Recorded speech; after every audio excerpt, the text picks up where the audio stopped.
What's going on, folks? This is Her Collects Comics. Thanks for tuning in to my YouTube channel. Doing a quick video entry here for Vince, SemperFi comic guy. And as you can see behind me, that's my house. But his contest consists of what you would do if the zombie apocalypse really was to happen. And so I'm going to show you guys what I would do. In addition to solidifying my property and making sure that it was well protected, kind of on the level that Morgan had that house in season 2 or 3.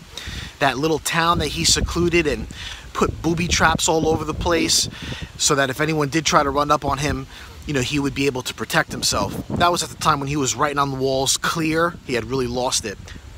So behind my house is an empty lot. It's a little bit of an eyesore, but should the zombie apocalypse ever happen, my objective would be to do what they did with the prison and to solidify this and make it my base. I would put fences up everywhere where there isn't fence, reinforce the existing fence, get these buildings up and running. It's an empty lot. Over here to the far left is a train tracks, but you can't see through the bushes. The hill goes really far down and then you are at the tracks. There's no fence there. So we're unprotected to the left. And I would obviously have to put something there to keep the property safe on that side and all the way around. You know, but this is a livable area. Up here to the right, there's a field that takes you up to the main road that's completely fenced in. And my goal would be to plant crops and harvest there. You know, but again, you got to first solidify the perimeter. And I would take this shit real serious because, you know, I'm not trying to die. I've got 2 kids and a wife. And so I would do everything to, you know, take this back lot here and make it convenient for myself, you know, by essentially, you know, solidifying it, you know, just like they did in the prison, you know, with the fences that they had. And, you know, that would essentially be my goal, you know, to self-sustain, to, you know, plant a lot of crops and stuff like that, you know, and that's pretty much it. Thanks for tuning in. I'm going to do another video that I'll tie into this that is zombie related for a comic book series that I stumbled across that I think is very interesting. And since we're talking about the zombie apocalypse, I thought it would be a good time to share that. So stay tuned. Oh, hello. Welcome back, folks. This is my part 2 to Vince and SemperFi Comic Guy's YouTube channel. I did the first part outside showing you what I would do if the zombie apocalypse ever did hit. And, you know, most of you, of course, who watch my channel absolutely are already subscribed to Vince's channel. But he's a great guy. I met him at a con back in July. And I'll most likely be seeing him again at the New York Comic Con this October. But be sure to check out Vince's channel. He's also a part of another Facebook group and another joint YouTube account called Stash It or Bash It. Many of you guys might be in that group. Fantastic. I've caught a couple of their episodes. Very interesting. Good group of guys. So this is the second part. I've been wanting to share about this following comic book series. And I thought because Vince was doing a comic book contest entry about, you know, apocalypse and zombies, that this would be a good way to also briefly touch on that. So I'm going to try to keep it short. And it has to do with these videos. If you're going to talk about zombies and apocalypse, you know, George A. Romero, of course, is where it all started. He is the father in many ways with regards to this. And the very first one, Night of the Living Dead, came out in 1968. And I'll be honest, I haven't watched these movies in quite some time, but I used to really be into horror movies. And so I do have a few DVDs in my collection. But the comic book series that I found was directly tied to this particular universe, if you will, created by George A. Romero. And it's by a company called Double Take. I discovered these comic books at my local pretty much on accident. I wasn't looking for these.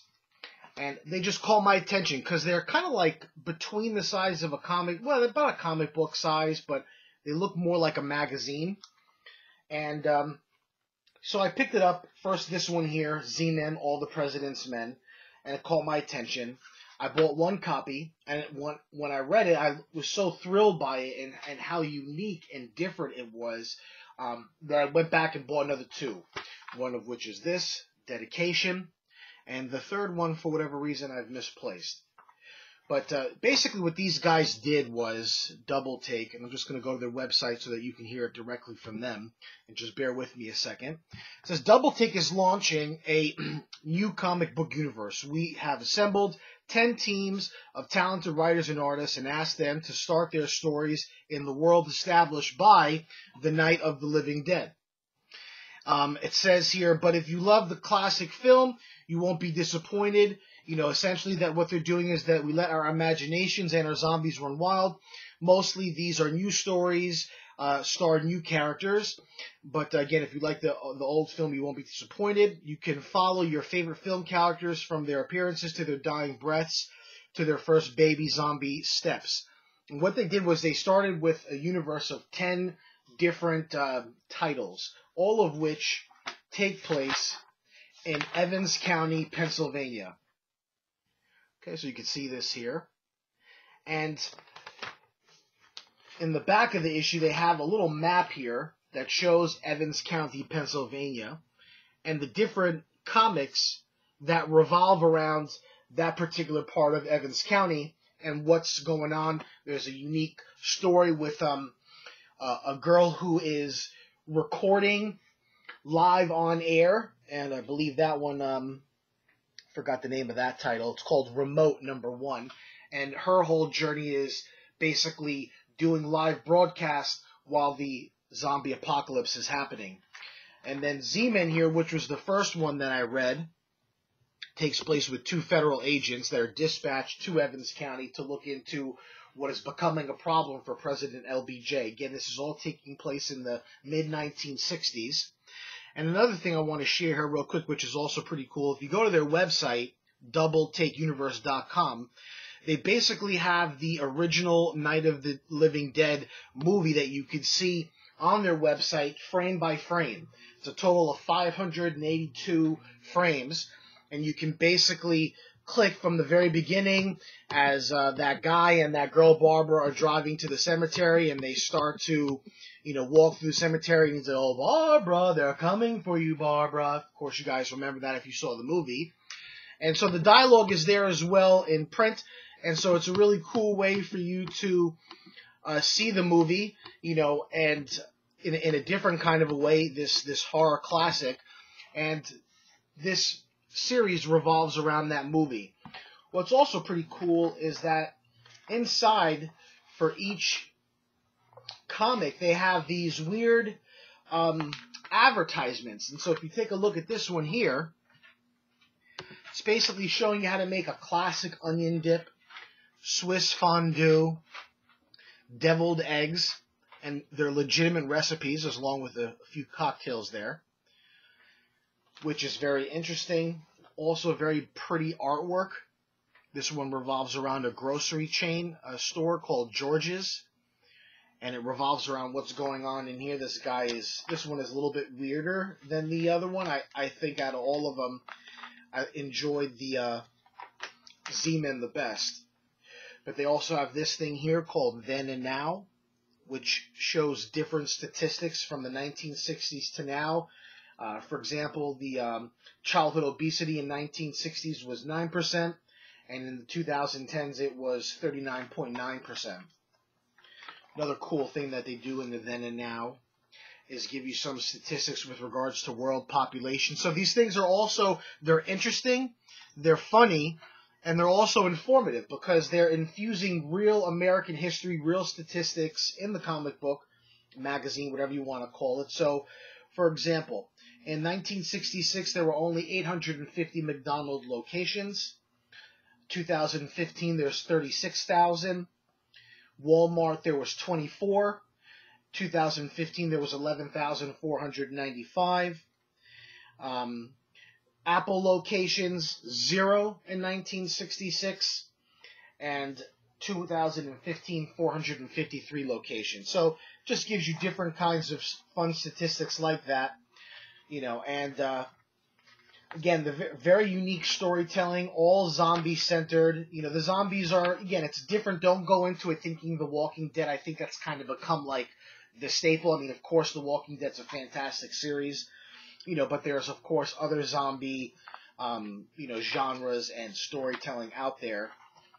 And they also have like this cool 1960 classified section from a newspaper showing different kinds of help wanted ads and stuff like that. So if you guys can get your hands on these, I encourage you to do that. You can also get the first 10 episodes digitally from their website. It seems that they have also a very cool digital player, which they regard as the first native mobile comic reader, and boasts very nice readability. But if you go to the home page, you can see all of the different covers, and these are relatively mini reads. Each magazine contains 3 issues. I don't know if they sell them where they're individual or not, but the ones that I got were 1 through 3.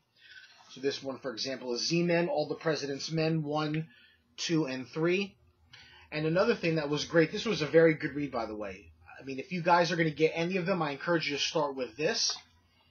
And there's a fantastic scene in the first few pages with LBJ and one of his top security detail guys, one of his top, Secret Service men, rather. I said federal agents earlier, pardon. I meant to say Secret Service men. And, there's some fantastic dialogue. Here goes LBJ. I got 2 problems in my life right now, JJ. I need to make sure every man, woman in this country can vote freely, and I need a new goddamn pair of pants. The tight crotch on these is cutting me like I'm riding a wire fence. So that's what I mean by also funny. The dialogue here with LBJ is fantastic.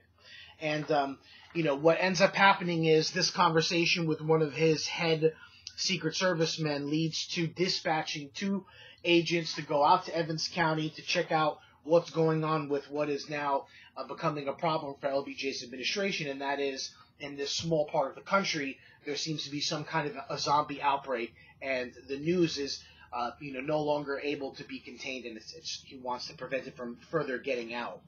But also what's great about this issue is that they give you like an actual historical account on how the Secret Service was formed, the year that it came to be in 1863, and it kind of gives you some milestones throughout the Secret Service's history and the different things that they've had to deal with, like stopping assassination attempts of the president and things like that. So again, this is a very, very awesome comic book, very awesome story.